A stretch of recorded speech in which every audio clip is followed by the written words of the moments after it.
ஆன்மீக அன்பர்கள் அனைவருக்கும் வணக்கம். உங்களை எல்லாம் இந்த ஆன்மீக சேனல் மூலியமாக சந்திக்கிறதுல ரொம்ப சந்தோஷப்படுறேன். நாங்கள் போடுற வீடியோ எல்லாம் உங்களுக்கு பிடிச்சிருந்ததுன்னா நீங்கள் லைக் பண்ணுங்கள், ஷேர் பண்ணுங்கள், கொளுத்தூர் பாபா டேபிள் சேனலுக்கு நீங்கள் சப்ஸ்கிரைப் பண்ணுங்கள். நீங்களாம் என்னோட வரும்பொழுது இன்னும் நிறைய விஷயங்களை நான் சொல்ல கடமைப்பட்டிருக்கேன். வாங்க இப்போ நம்ம வீடியோக்குள்ள வரலாம்.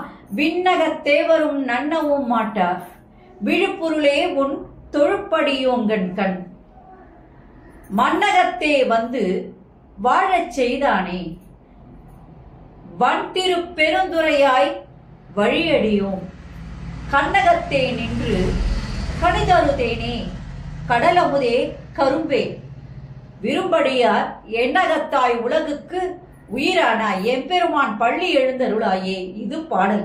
இப்ப இந்த பாடலுக்கான விளக்கம். ஒவ்வொரு பாடலிலுமே ஏதாவது ஒரு முக்கியத்துவத்தை மாணிக்கவாசகர் கொடுத்திருப்பார். இந்த பாடலை பொறுத்த வரைக்கும் எதை முக்கியத்துவமா கொடுக்கிறார் அப்படின்றத முதல்ல பாருங்க. உலக இயக்கமே இந்த இறைவன் ஒருவனால் மட்டுமே என்பதை இப்பாடலில் சிறப்பித்து கூறுகிறார். அவனன்றி ஓரணுவும் அசைய போறதில்லை. அதனால அவன் இருந்தாதான் நம்ம எல்லாம், அவன் அசைஞ்சாதான் நம்ம எல்லாம் அசைய முடியும், இல்லைன்னா நம்ம எல்லாம் கிடையாது. அதனால உலக இயக்கமே அந்த இறைவனால் தான் அப்படிங்கிறத முதல்ல இந்த பாடல்ல முக்கியத்துவமா கொடுத்திருக்காரு. இப்ப இந்த பாடலுக்கான நாம விளக்கத்தை பார்க்கலாம்.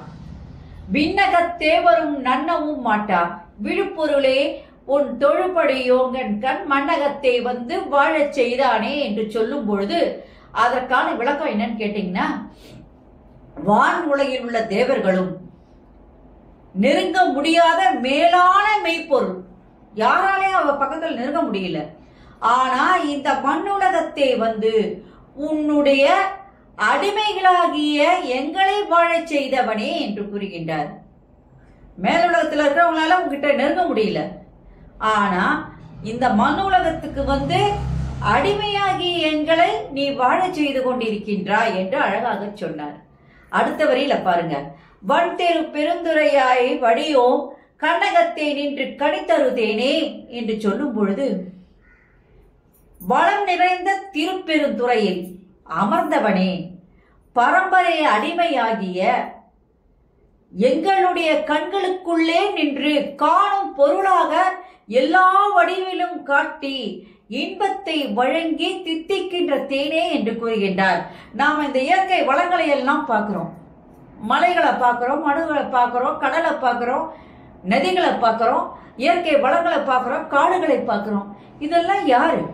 இதெல்லாம் அந்த இறைவனுடைய தோற்றம் தான். எல்லாம் அவன் தோற்றம் தான். அதனால இதையெல்லாம் பார்க்கும்போது நமக்கு இன்பம் பெருகி கொண்டு வருகிறது. அப்போ அந்த இன்பத்தை வழங்குகின்ற தித்திக்கின்ற தேன் என்று சொல்லுகின்றார். தேன் என்றாலே இனிப்பு தான். அந்த மாதிரி இறைவனை நினைச்சாலும் நமக்கு இனிப்பு தான், சந்தோஷம் தான். ஒரு சந்தோஷம், ஈசன் என்று சொன்னாலே மனது இனிப்பாக இருக்கின்றது. ஏனென்றால் இப்பொழுது நான் பேசிக்கிட்டு இருக்கேன்னு சொன்னா என்னுடைய முழு மூச்சு பேச்சு எல்லாமே அவர் தான். அவனன்றி ஒரு அணுவும் அசைய போறதில்லை. எல்லாருக்குள்ளேயும் அவர் இருக்கார். அதனால அவர் இயக்கம் நின்று விட்டால் நாமெல்லாம் கிடையாது. அதனால அந்த இயக்கத்திற்கெல்லாம் காரணமாகின்ற அவனை நாம் நினைக்கும் பொழுது தித்திக்கின்ற தேனே என்று சொன்னார். அடுத்த வரியில பாருங்க. கடல் அமுதே கரும்பே, விரும்படியார் எண்ணகத்தாய் உலகுக்கு உயிரானா, எம்பெருமான் பள்ளி எழுந்தருளாயே என்று சொல்லும் பொழுது, பார்க்கடலில் தோன்றிய அமுதமே, நெஞ்சில் இனிக்கும் கரும்பே என்னெல்லாம் சொல்றாரு பாருங்க. அமுதம் என்றாலே கிடைப்பதற்கு அரியது. அந்த அமுதத்தை இறைவனுக்கு சூட்டுகின்றார். நெஞ்சில் இனிக்கும் கரும்பே என்று சொன்னார். கரும்பு தித்திப்பானது, அது போன்று இனிப்பானவன். நெஞ்சில் நினைக்கும் போது அவர் கரும்பை போன்றவன். அன்பு செய்யும் தொண்டர்களின் எண்ணத்துக்குள் நிறைந்தவனே. யார் அவருக்கு துண்டு செய்கின்றார்களோ அவர்கள் உள்ளத்திற்குள்ளெல்லாம் நாம யாரை பார்க்கிறோம்னா இறைவனை தான் பார்க்க முடியும். உலகம் அனைத்துக்கும் உயிரானவனே. இந்த உலகம் பூராவும் இயங்குகிறது எல்லாம் அந்த உலகத்தில் உள்ள எல்லாத்துக்கும் புனிதமானவன் மட்டும் இல்ல, எல்லா அனைத்துக்கும் உயிரானவன் அவன்தான். ஊர்வன பரப்பன இருந்து எல்லாமே அந்த இறைவன் தான். எம்பெருமானே நீ இப்பொழுது பள்ளியிலிருந்து எழுந்தருள்வாயாக என்று மாணிக்கவாசக பெருமான் கூறுகின்றார்.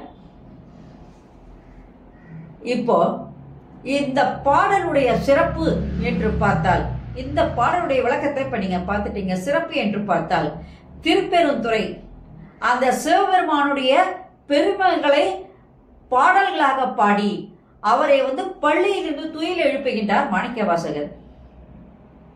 வானுலக தேவர்களும் நெருங்க முடியாத சிறப்பு வாய்ந்தவன் அந்த இறைவன். ஆனால் இந்த மண்ணுலகத்திற்கு அடிமைகளாக எங்களை நீ வாழச் செய்கின்றாய். எங்களின் கண்களுக்கு நீ காணும் வடிவமெல்லாம் தெரிகின்றாய், இன்பத்தை அளிக்கின்றாய். அப்புறம் தேன் போன்று இனிமையானவன், நினைக்கும் பொழுதே கரும்பை போன்று சுவையானவன், தித்திக்கின்ற அமுதமானவன், பார்க்கடல் போன்ற அமுதாகமாகவும் தித்திக்கும் கரும்பாகவும் இருந்த தொண்டர்களின் எண்ணத்துக்குள் இருக்கின்ற அந்த இறைவன் உயிருக்கு உயிரானவன் என்று சொல்லுகின்றார். உயிருக்கு உயிரான், எல்லா உயிர்களுக்குள்ளும் அந்த இறைவன் தான். ஆத்மா எங்க இருந்து வந்ததோ அதே இடத்துக்கு தான் மறுபடியும் திரும்ப போகுது. கடவுள் எங்க இருக்கிறாருன்னு கேட்டா, சில பேர் கோயில்ல இருக்கிறாருன்னு சொல்லுவாங்க, சில பேர் வானுலகில் இருக்கிறான்னு சொல்லுவாங்க, சில பேர் பார்க்கும் இடமெல்லாம் இறைவன் தான் சொல்லுவாங்க. ஆனால் உன்னுடைய ஆன்மாவிற்குள், நம் ஆன்மாவிற்குள் இருக்கிறார் என்று சொல்பவர்களும் உண்டு. உண்மையில் நம்ம ஆன்மா, நம்ம உயிர் இறைவன் தான். நாமெல்லாம் ஒரு பொம்மைகளாக அவர் கையில ஆடிக்கிட்டு இருக்கோம், அவ்வளவுதான். அவர் இழுத்துட்டாரு, நம்ம போக வேண்டியதுதான்.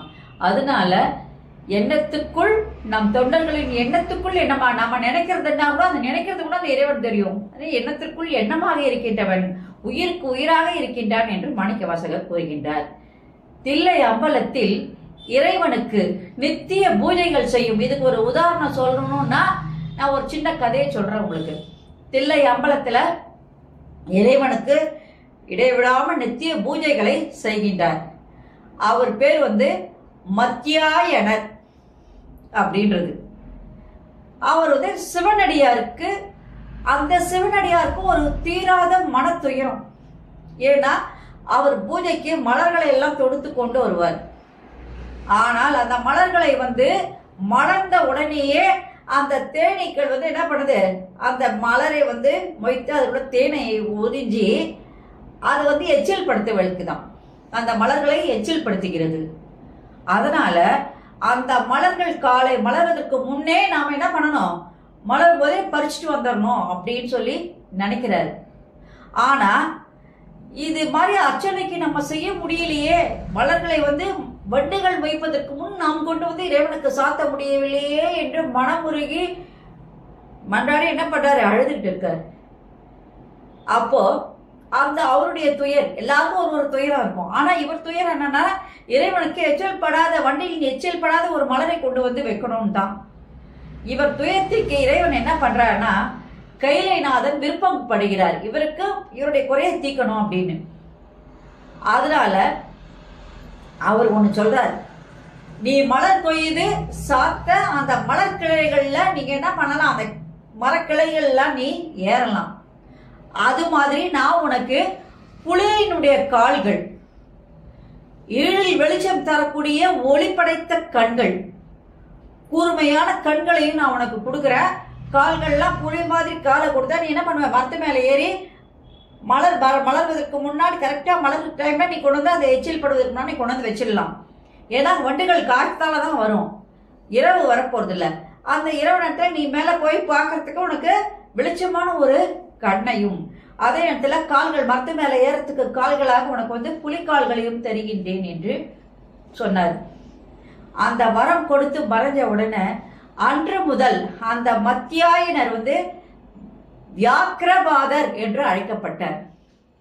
அதனால அவருக்கு அதுக்கு வியாக்கிரபாதர்னு என்ன அர்த்தம்னா, அவர் புலிக்கால் தொண்டர் அப்படின்னு சொல்லி அவருக்கு பேரு. இது திருநாமத்தை உடையவராக அவர் அங்க இருந்தார்.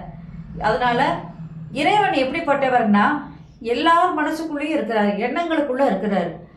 அந்த எண்ணங்கள் அவங்க நல்லதா இருக்கும் பொழுது அந்த எண்ணங்களை அவர் ஒரே நிறைவேற்றுவதற்கான வாய்ப்புகள் அங்கே ஏற்படுத்தி கொடுக்கிறார். அடியவருக்கு அடியவராக இருக்கின்றார்.